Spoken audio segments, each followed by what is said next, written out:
Ethan Miller had always been the kind of man who found peace in quiet spaces. Yet, lately, even silence felt heavy. After his breakup with Daniel, a relationship that had spanned almost 6 years, Ethan couldn't escape the echo of betrayal that lingered in his mind. Every familiar street in Seattle reminded him of what he'd lost, the laughter, the promises, and the trust that had unraveled so easily. When Daniel confessed to cheating, Ethan hadn't shouted or cried. He had simply nodded, numb, as though he'd expected it all along. In the weeks that followed, he tried to fill the emptiness with work and routine, but nothing worked. He needed to breathe again, away from the noise and the memories. That was when he decided to leave everything behind and head into the wilderness. The plan was simple: 1 week of solitude. No phone. No reminders.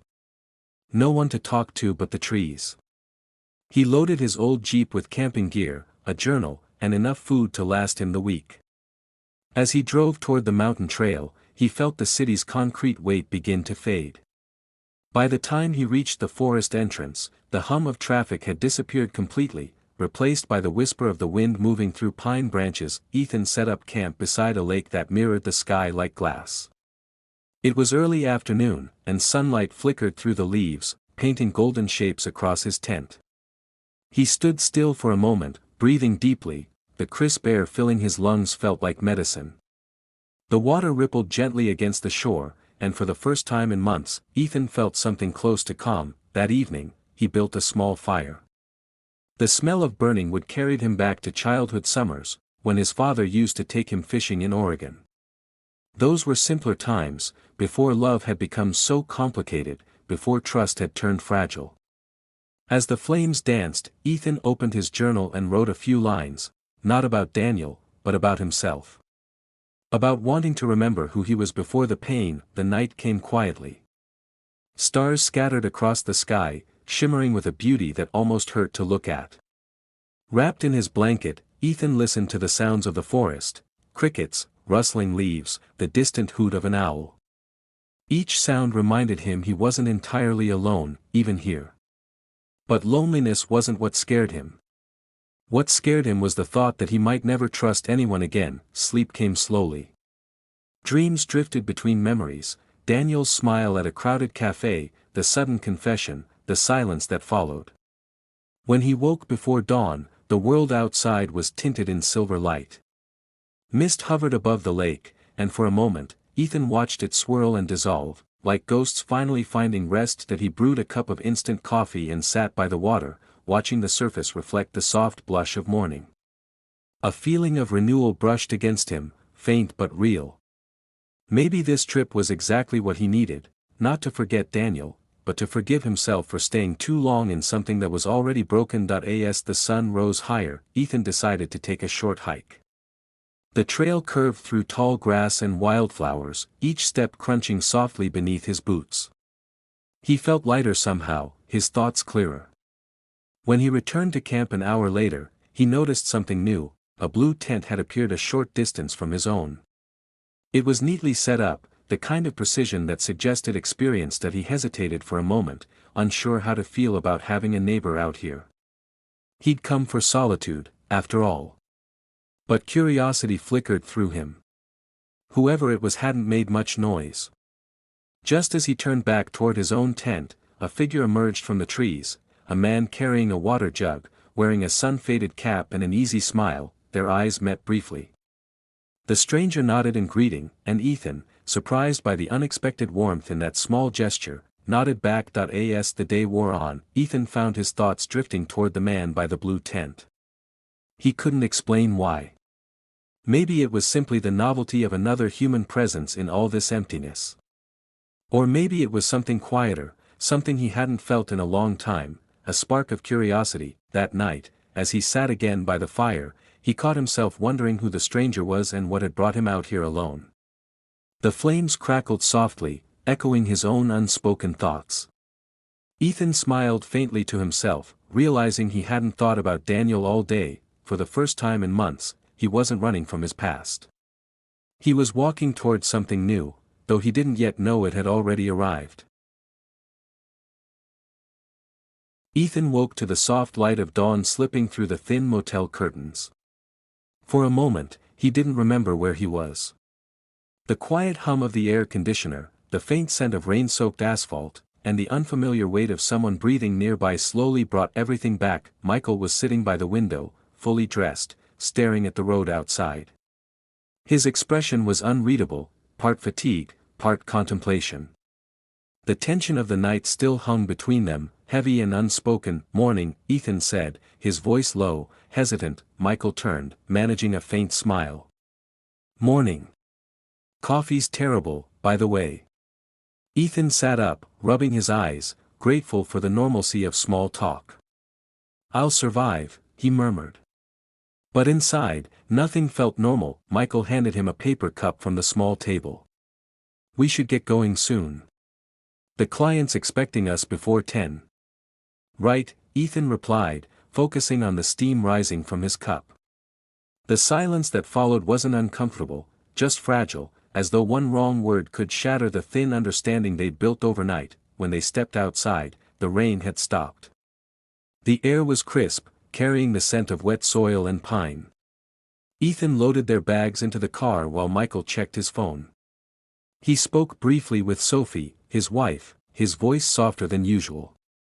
There was a hint of warmth there, but also guilt, the kind that only someone listening closely would notice. Ethan did. As they drove, the world seemed muted. The radio stayed off.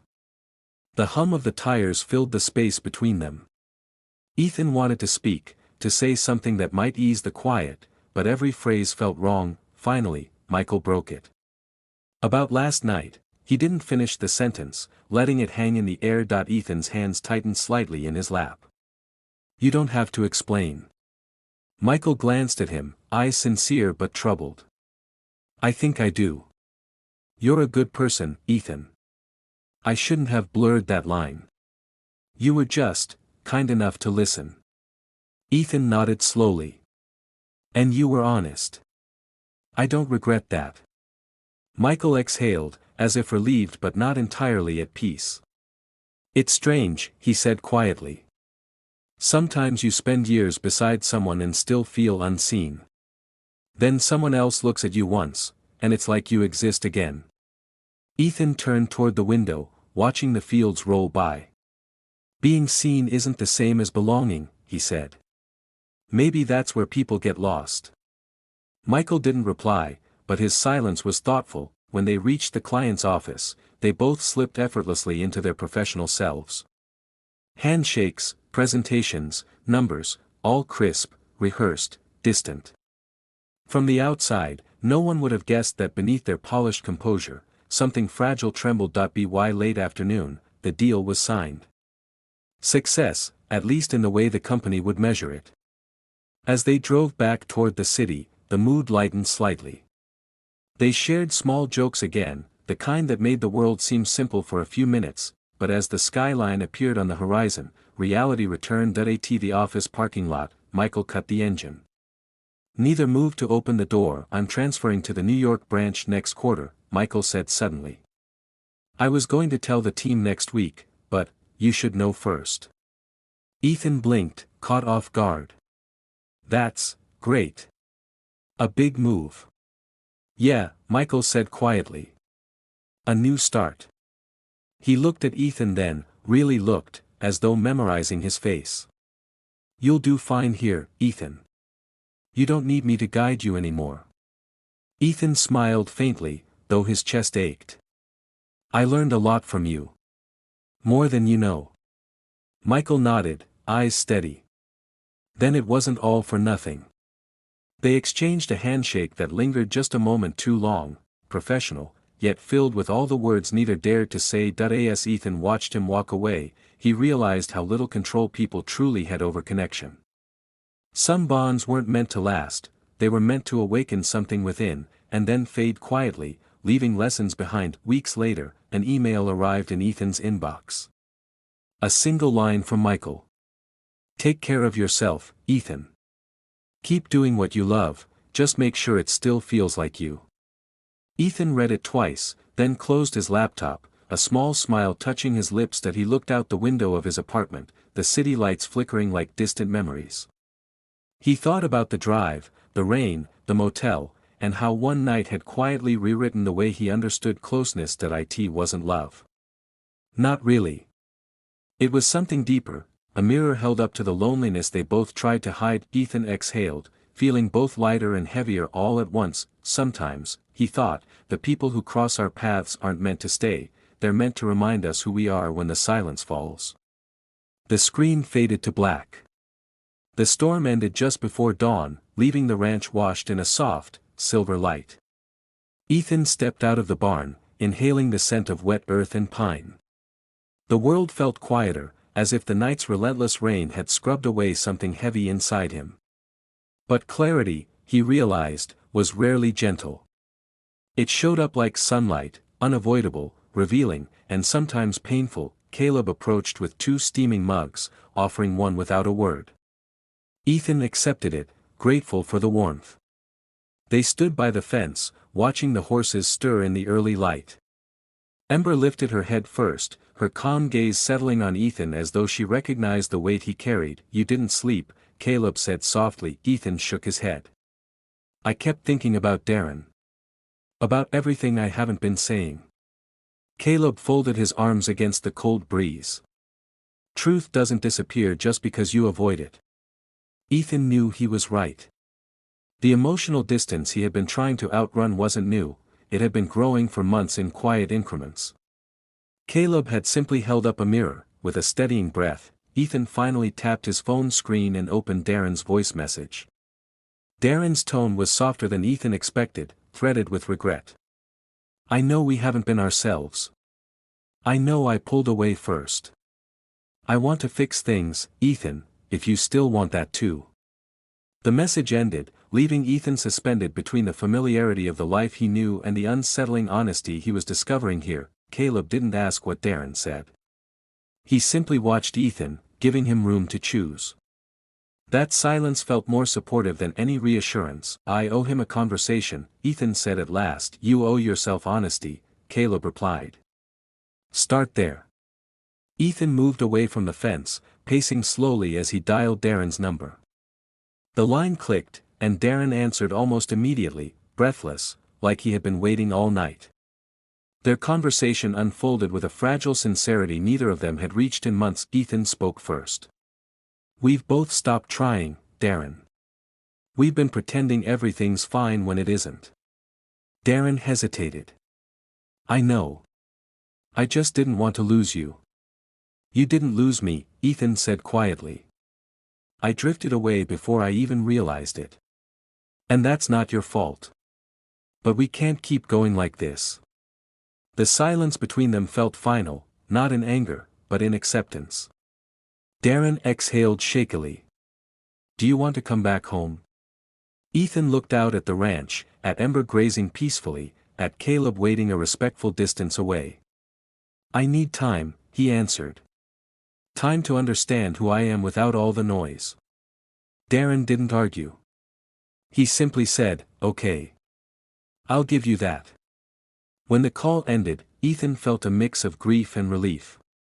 Something had closed, but something else had opened, an unfamiliar, fragile space that demanded honesty. Caleb approached slowly, as if sensing Ethan was still sorting through the conversation. "You chose truth," he said. "That's the hardest part." Ethan managed a small, exhausted smile. "I don't know what comes next." "Most people don't," Caleb replied. "But you don't have to decide today."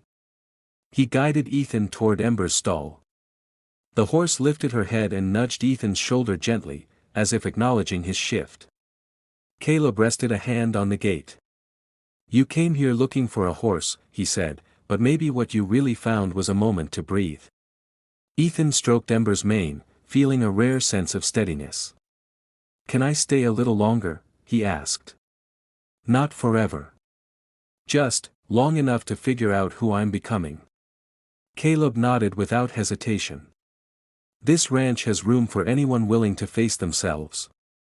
They walked toward the pasture, the morning sun climbing higher, painting everything in gold. Ethan realized he wasn't seeking escape, he was seeking clarity. And for the first time in a long while, he wasn't afraid of what that clarity might reveal. As they reached the fence line, Caleb paused. "Whatever path you take next," he said, "make sure it's one that chooses you back." Ethan let the words settle inside him, warm and grounding. The ranch, the open sky, Ember's steady presence, and Caleb's quiet wisdom had given him something he hadn't expected, permission to start over. He looked toward the horizon, the day unfolding with possibility. His journey wasn't finished. If anything, it was finally beginning.